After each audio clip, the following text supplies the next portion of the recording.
तो राधे राधे साथियों, और ये हमारी PYQ वाली सीरीज है, पी तो लिखना ही भूल गए, PYQ वाली सीरीज है। और आज के इस सेशन में, आज के इस वीडियो में 10 जनवरी को जो हमने इंपॉर्टेंट करंट अफेयर्स पढ़े थे, तो उन करंट अफेयर्स से जो भी स्टैटिक प्रश्न अभी तक आपके एग्जाम्स में पूछे गए हैं, कौन कौन से एग्जाम्स में पूछे गए, वो सारे मैं आपको करवाने वाला हूं। कुछ ऐसे क्वेश्चन भी हो सकते हैं जो एग्जाम में नहीं पूछे हो, लेकिन वो मैंने यहाँ पे डाल दिए, तो मुझे लगता है कि वो प्रश्न पूछे जा सकते हैं, इसलिए हम उनको भी पढ़ लेंगे। बाकी अभी तक आप इस सीरीज को अटेंड कर रहे हो तो मुझे आपको बार बार समझाने की जरूरत नहीं है कि इसमें हम करते क्या है। जो नए स्टूडेंट हैं उनको एक लाइन में समझा दूं, जो करंट अफेयर्स हम पढ़ते हैं डेली करंट अफेयर्स में, उससे बनने वाले जो स्टैटिक प्रश्न अभी तक एग्जाम में पूछे जा चुके हैं वो मैं आपको करवाता हूं, क्योंकि हमारा मानना है कि एग्जाम में जो स्टैटिक प्रश्न आता है वो कहीं ना कहीं करंट अफेयर से ही लिंक्ड होता है। तो हम ऐसे ही स्टैटिक प्रश्न को कवर कर रहे हैं ताकि एग्जाम में मैक्सिमम से मैक्सिमम स्टैटिक प्रश्न हम कवर कर पाए और कम से कम हमें पढ़ना पड़े, वरना स्टैटिक तो बहुत सारा है, कहां से पढ़ेंगे और कितना पढ़ेंगे। तो चलिए स्टार्ट करते हैं आज की क्लास बिना टाइम वेस्ट करें। ये ऑलरेडी सारे प्रश्न मैं आपको करंट अफेयर्स में पढ़ा चुका हूं। अभी एक तरह से आपका एक टेस्ट लगा रहा हूं जिसमें आप देखोगे कौन सा प्रश्न है, कौन सा एग्जाम में आया है। 4 ऑप्शन आपके पास रहेंगे, हर क्वेश्चन में 4-5 सेकंड का वक्त मैं आपको दूंगा। ज्यादा चाहिए तो वीडियो को पॉज कर लेना और लास्ट में देखना आपका स्कोर क्या रहा। तो अब स्टार्ट करते हैं आज की क्लास। देखो इस प्रश्न में क्या पूछ रहे, इसके ऑथर कौन है। ये एक बुक है जिसका नाम है turbulent years 1980 to 96। SSC exam में पूछा गया था 2022 में। ऑप्शन आपके सामने बताइए। तो सही उत्तर क्या हो जाएगा, प्रणब मुखर्जी। अब ये प्रश्न मैं आपको क्यों करवा रहा हूं, क्योंकि अभी हमने पढ़ा था कि केंद्र सरकार ने प्रणब मुखर्जी जो भारत के पूर्व राष्ट्रपति रहे हैं, उनके स्मारक के निर्माण को मंजूरी दे दी है, इसलिए इनका नाम न्यूज में था। तो इनसे संबंधित एक स्टैटिक प्रश्न अभी तक एग्जाम में पूछा गया, इनकी बुक से संबंधित। वैसे इन्होंने बहुत सारी बुक्स लिखी है, कुछ बुक्स में और इंपॉर्टेंट जो है वो आपके सामने लेकर के आया हूं। इनके जीवन में जो इन्होंने पहली बुक लिखी थी वो आप ध्यान रख लो, बियॉन्ड सर्वाइवल। एक ये लिखी थी द टर्बुलेंट ईयर्स 1980 to 96, ये तो एग्जाम में पूछा ही गया, ये हमने देख लिया। इसके अलावा थॉट्स एंड रिफ्लेक्शन हो गया, कोएलिशन ईयर हो गया, ड्रामेटिक डिकेड, ये सब इनकी बुक्स हैं, ध्यान रख सकते हैं आप। और इनका जन्म पश्चिम बंगाल में हुआ था। ये तो निधन हो गया, 2020 में निधन हुआ था। जन्म पश्चिम बंगाल में हुआ था 1935 में। उससे इंपॉर्टेंट पॉइंट ये रहेगा कि इनको 2008 में पद्म विभूषण मिल चुका है और भारत रत्न वाला पॉइंट नीचे छुप गया। भारत रत्न, भारत का सर्वोच्च सम्मान भी इनको मिल चुका है। वो कब, 2019 में। और ये भारत के 13वें नंबर के राष्ट्रपति रहे थे 2012 से लेकर 2017 तक। तो ये संबंधित पॉइंट्स हम और ध्यान रखेंगे। अगला देखते हैं। फिर अगले में पूछ रहे हैं कि किस राज्य में फ्लेमिंगो फेस्टिवल मनाया जाता है। अभी हमने करंट अफेयर्स में पढ़ा था ये प्रश्न, और देखो अभी 2024 के ही एसएससी जीडी के एग्जाम में ये प्रश्न पूछा गया था। तो बताओ उत्तर क्या होगा। तो सही उत्तर होगा आंध्र प्रदेश। और ये इस बार इसलिए भी इंपॉर्टेंट हो जाता है, करंट अफेयर्स में बताया था मैंने आपको, क्योंकि ये 5 साल के बाद इसका आयोजन हो रहा है। लास्ट टाइम 2020 में इसका आयोजन हुआ था, इसलिए भी इंपॉर्टेंट है। और यहाँ पे एक लेक, एक झील के बारे में हमने चर्चा करी थी, पुलिकट लेक, पुलिकट झील के बारे में याद रखना, ये भी आंध्र प्रदेश में आपको मिलेगी। और इंपॉर्टेंट क्यों है, क्योंकि ये भारत की दूसरी सबसे बड़ी खारे पानी की लगून झील है। इससे बड़ी वाली कौन सी है भारत की सबसे बड़ी खारे पानी की लगून झील, तो उड़ीसा की जो चिल्का लेक है वो है। अगला देखते हैं। फिर अगले में पूछ रहे, ये जो घाना देश है, ये अफ्रीकी देश है, इसको सोने की भूमि कहा जाता था। क्यों कहा जाता था भाई। घाना ने सोने के भंडार के कुछ क्षेत्रों पर कब्जा कर लिया था और उनको नियंत्रित कर लिया था। सही बात है, सोना सबसे महत्वपूर्ण व्यापारिक वस्तु है। सोने ने घाना को बहुत शक्तिशाली और समृद्ध बनाया था। तो उपयुक्त सभी इसका आंसर करेंगे आप। और घाना क्यों न्यूज में है, क्योंकि अभी इसके नए प्रेसिडेंट बन गए हैं, जॉन महामा उनका नाम है, जॉन महामा। वैसे घाना की कैपिटल ये होती है अक्रा, और घानियन केडी यहाँ की करेंसी हो गई। अगला देखते हैं। फिर अगले में पूछ रहे हैं कि प्रधानमंत्री फसल बीमा योजना के संदर्भ में कुछ पॉइंट्स इन्होंने दे दिए हैं, बताइए कौन सा सही है कौन सा नहीं है। हिंदी मीडियम वाले स्टूडेंट्स ये पढ़ सकते हैं वीडियो को पॉज करके। बाकी इंग्लिश मीडियम वाले स्टूडेंट्स, ये प्रश्न उनके लिए रहा, वीडियो को पॉज करके आप इसे रीड कर लो और आंसर बताओ। ये यूपीएससी सिविल सर्विसेज के एग्जाम में पूछा गया प्रीलिम्स में प्रश्न है। बाकी मैं आपको आंसर बता देता हूं। मैं पहले एक काम करता हूं, पूरी योजनाएं आपको बताता हूं, फिर आपके लिए आंसर लगाना आसान हो जाएगा। प्रधानमंत्री फसल बीमा योजना की हम बात कर रहे हैं। पहला प्रश्न आएगा, इसकी शुरुआत कब हुई थी, तो 18 फरवरी 2016 को ये शुरू होती है। मोदी जी ने ही इसको शुरू किया था। और फसल से संबंधित है, फसल का बीमा होता होगा, इतनी बात समझ में आती है। तो आप जानते ही हो, जो खरीफ की फसल है उसके लिए 2%, और जो रबी की फसल है उसके 10% और जो वाणिज्यिक और बागवानी फसलें हैं उसके लिए 5% आपको प्रीमियम देना होगा, जो भी आपकी बीमा राशि होगी उसका इतना परसेंट। ये कई बार हम करंट अफेयर्स में पढ़ते हैं इस योजना को, और ये पॉइंट्स में आपको ये परसेंटेज हमेशा बताता हूं। ये 1.5 है ना, रबी के लिए 1.5%। तो ऐसा करने से क्या होता है, अगर किसानों की फसल किसी भी कारण से खराब हो जाती है, नष्ट हो जाती है, तो फिर सरकार उनको भुगतान करेगी। अब पढ़ लेते हैं इन्होंने क्या दिया एग्जाम में। इस योजना के अंतर्गत किसानों को वर्ष के किसी भी मौसम में उनके द्वारा किसी भी फसल की खेती करने पर 2% की एक समान दर से बीमा किस्त का भुगतान करना होगा। तो ये पॉइंट गलत हो गया। एक समान कहाँ है भाई, रबी के लिए 2% है, खरीफ के लिए 2% है, रबी के लिए 1.5% है, और वाणिज्यिक फसलों के लिए, बागवानी फसलों के लिए 5% है। तो ये वाला पॉइंट तो गलत हो जाएगा। फिर अगला कह रहा है ये योजना चक्रवात और गैर मौसमी वर्षा से होने वाली कटाई उपरांत घाटे की बीमाकृत करती है। ये बात बिल्कुल सही है, नुकसान होगा तो बीमाकृत राशि है वो उनको मिल जाएगी। तो ओनली 2 वाला ऑप्शन इसका सही हो जाएगा। अब अगर आप पूछोगे कि ये प्रश्न मैं आपको क्यों करा रहा हूं एज ए स्टैटिक, तो ये हमने करंट अफेयर्स में एक बीमा योजना के बारे में अभी पढ़ा था, बीमा सखी योजना।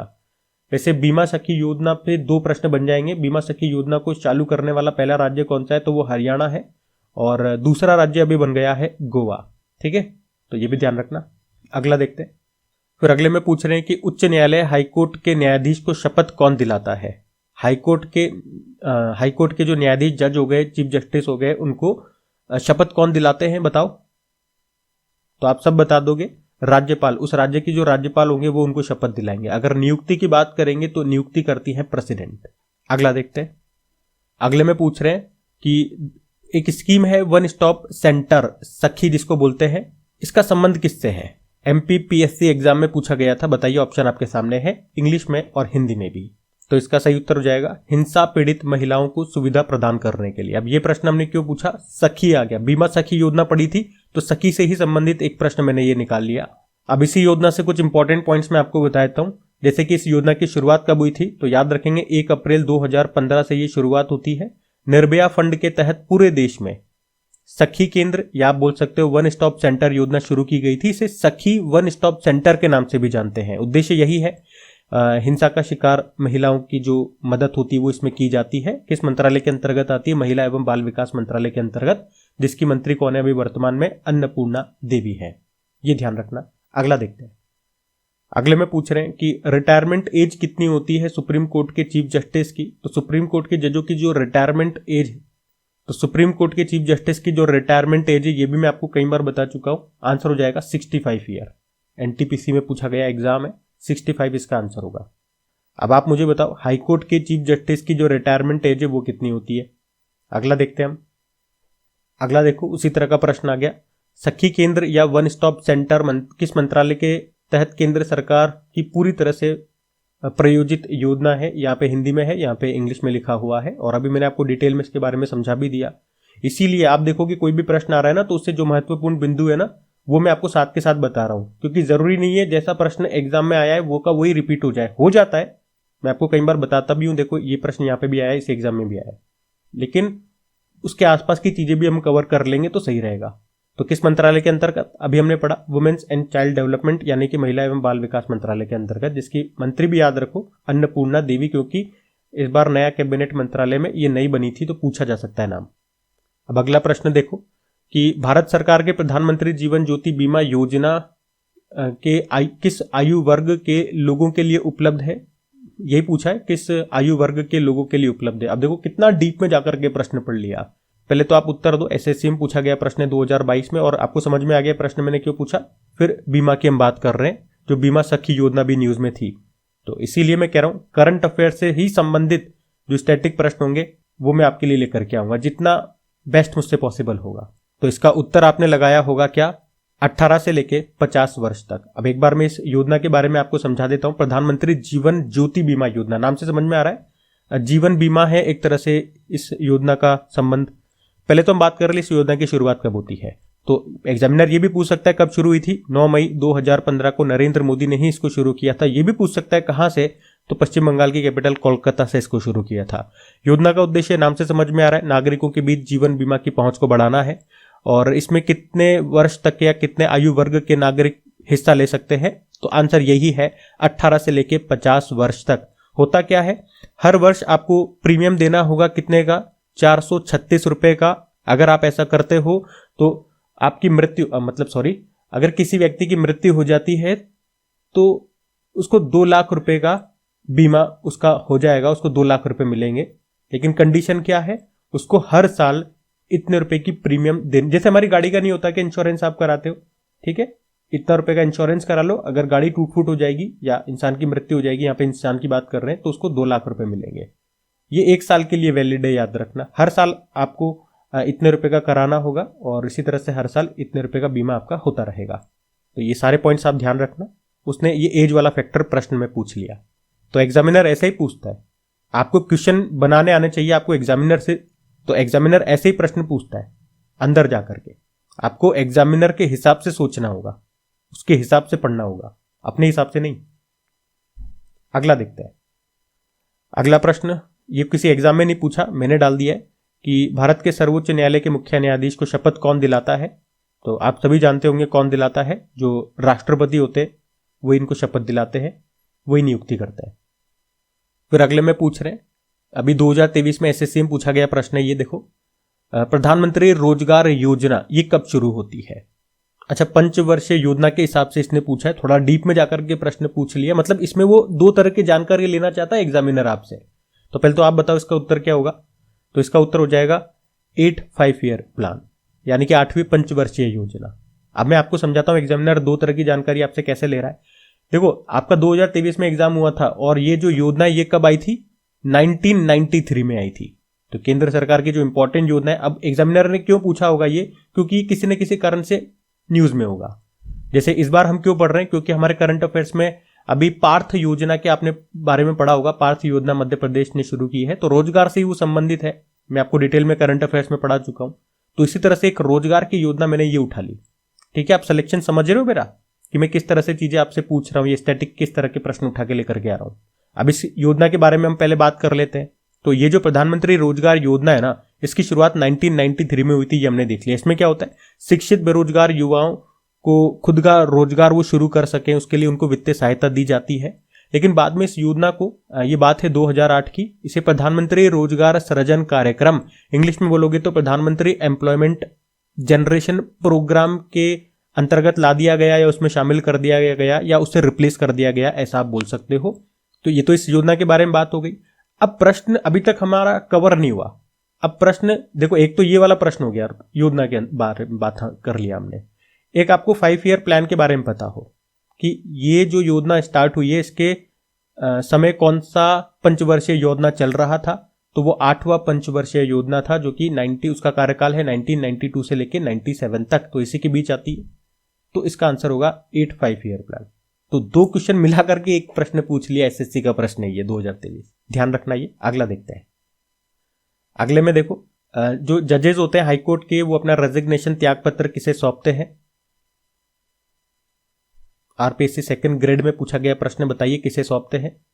तो सही उत्तर होगा प्रेसिडेंट को ही, यही इनको नियुक्ति दिलाते हैं, यही मतलब इसी को ये त्याग पत्र सौंप देते हैं। और हाईकोर्ट की बात है, अगर पूछे शपथ कौन दिलाते हैं, तो उस राज्य के गवर्नर दिलाते हैं।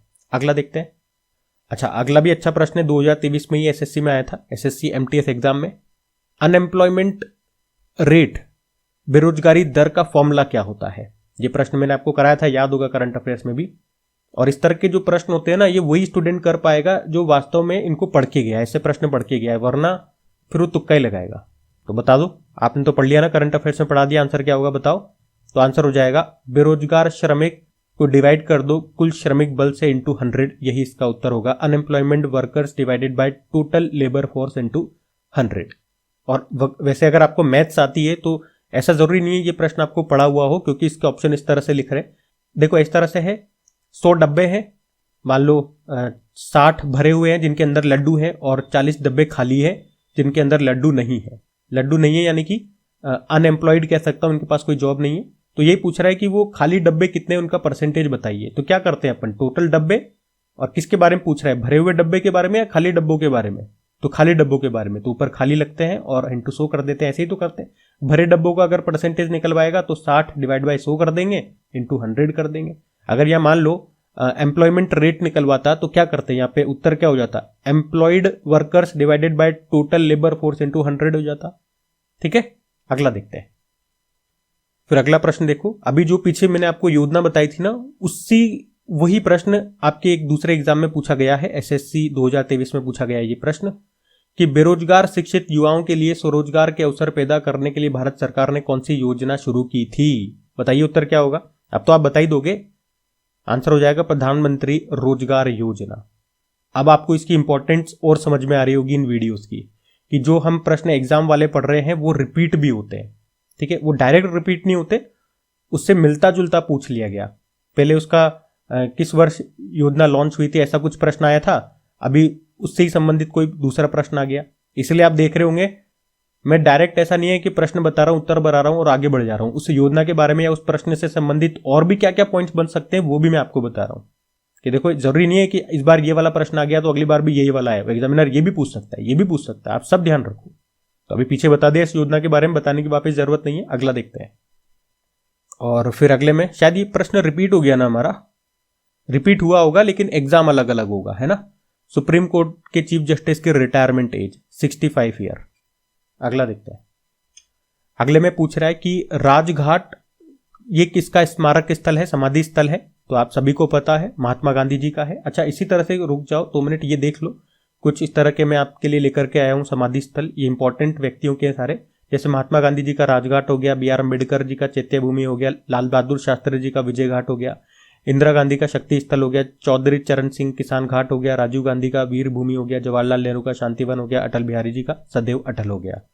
और आपको समझ में भी आ गया होगा कि ये जो प्रश्न है मैं आपके लिए क्यों लेकर के आया हूं, क्योंकि अभी करंट अफेयर्स में हमने प्रणब मुखर्जी के स्मारक के निर्माण की बात करी है, उसको मंजूरी दे दी केंद्र सरकार ने, तो इस तरह का प्रश्न मैं लेकर के आया। मेरे ख्याल से अभी सभी स्टूडेंट्स को इस क्लास का विजन, इस क्लास का कंसेप्ट समझ में आ गया होगा। फिर भी डेली मैं अपडेट कर देता हूं एक आधा मिनट लेकर के। अगर कोई पहली बार इस वीडियो पे आ रहे हैं तो वो कंफ्यूज ना हो कि भाई हम इसमें कर क्या रहे हैं, क्योंकि पहली बार जो देखेंगे उनको शायद समझ में ना आए कि हम कर क्या रहे हैं। और अगर प्रीवियस ईयर क्वेश्चन करा रहे हो तो इतने क्यों करा रहे हो, और ज्यादा कराओ, 30 कराओ, 40 कराओ। तो हमारा कंसेप्ट अलग है। ऐसे में रेंडमली कुछ भी आपको स्टैटिक नहीं करवा रहा हूं। रेंडमली कूदोगे तो आपको पता है स्टैटिक महासागर है, कहां कूदेंगे कहां निकलेंगे पता नहीं है। इसलिए हमारा क्या कंसेप्ट है, हम एक ही कंसेप्ट पे धार पकड़ के चल रहे हैं कि जो भी हम डेली करंट अफेयर्स पढ़ रहे हैं तो उन करंट अफेयर से बनने वाले जो भी स्टैटिक प्रश्न हैं जो अभी तक किसी न किसी एग्जाम में पूछे गए हैं वो मैं आपके लिए लेकर के आ रहा हूं। कुछ 2-4 प्रश्न मुझे लगते हैं कि हाँ ये प्रश्न भी अच्छा है लेकिन एग्जाम में नहीं आया, तो वो भी मैं इसमें डाल देता हूं अपने हिसाब से, लेकिन मेन उद्देश्य इसी का है। और यहाँ पे भी आप देख रहे होगे अगर वो प्रश्न आ रहा है तो ऐसा नहीं वो प्रश्न बता करके यहाँ आंसर ये है आगे बढ़ जाता हूँ, उस प्रश्न को भी हम उधेड़ देते हैं, उसका पोस्टमार्टम कर देते हैं कि भाई देखो ये भी आ सकता है और ये भी आ सकता है। और उसका प्रूफ मैं आपको दिखा भी रहा हूँ। एक प्रश्न 2-3 बार रिपीट भी होता है तो जरूरी नहीं है सेम का सेम उठ के आ गया। किसी एग्जाम में ये वाला पॉइंट पूछ लिया तो किसी एग्जाम में ये वाला पॉइंट पूछ लिया। हर चीज मैं आपको शो कर रहा हूं, प्रूफ के साथ आगे देते हुए आगे बढ़ रहा हूं ताकि आपका कॉन्फिडेंस बढ़े। उसके अलावा ये सारे प्रश्न मैं आपको करंट अफेयर्स की क्लास में ऑलरेडी बता रहा हूं, वहां पॉइंट की फॉर्म में बताता हूं या बोल करके बता देता हूं, या MCQ फॉर्मेट में मैं लेकर के आ रहा हूं ताकि आपका मैं टेस्ट लगवा सकूं पहले आपके खुद से। देखो भाई कल ही हमने करंट अफेयर्स की क्लास में ये प्रश्न पढ़े, पहले आप कोशिश कर लो इसका आंसर लगाने की, फिर मैं तो हूं ही सही, मैं तो बताऊंगा ही सही। तो मैं पूरी अपनी तरफ से 100% मेहनत कर रहा हूं कि आपको बेस्ट से बेस्ट दे सकूं। इस तरह का कंसेप्ट पूरे यूट्यूब में अभी तक तो कोई नहीं है, पर आपको मिल रहा है क्रिक एग्जाम चैनल पे। हमें देख करके कोई और चालू कर ले तो वो अलग बात है, और ऐसा होता भी है कोई बड़ा चैनल अगर इस कंसेप्ट को लेकर के आएगा ना तो देखने वालों की भीड़ लग जाएगी, बहुत अप्रिशिएशन मिलेगा। लेकिन हमारे साथ ऐसा नहीं होता। तो प्लीज आप ही लोगों से रिक्वेस्ट है, इन वीडियोस को सपोर्ट जरूर करें, अपने दोस्तों के साथ में स्टडी ग्रुप में एक बार शेयर जरूर करना। आप ही लोगों से उम्मीद है, वीडियो को लाइक जरूर करना ताकि हम इस सीरीज को कंटिन्यू रख पाए, क्योंकि इस तरह के प्रश्न को पहले सर्च करना, टाइम देना, बहुत मेहनत लगती है। तो इसे रेस्पॉन्स मिलेगा, मैं भी चाहूंगा ये कंटिन्यू रहे, आप भी चाहोगे, तो आप अपनी तरफ से सपोर्ट करिए, मैं अपनी तरफ से मेहनत कर रहा हूं। आज के लिए इतना ही, राधे राधे।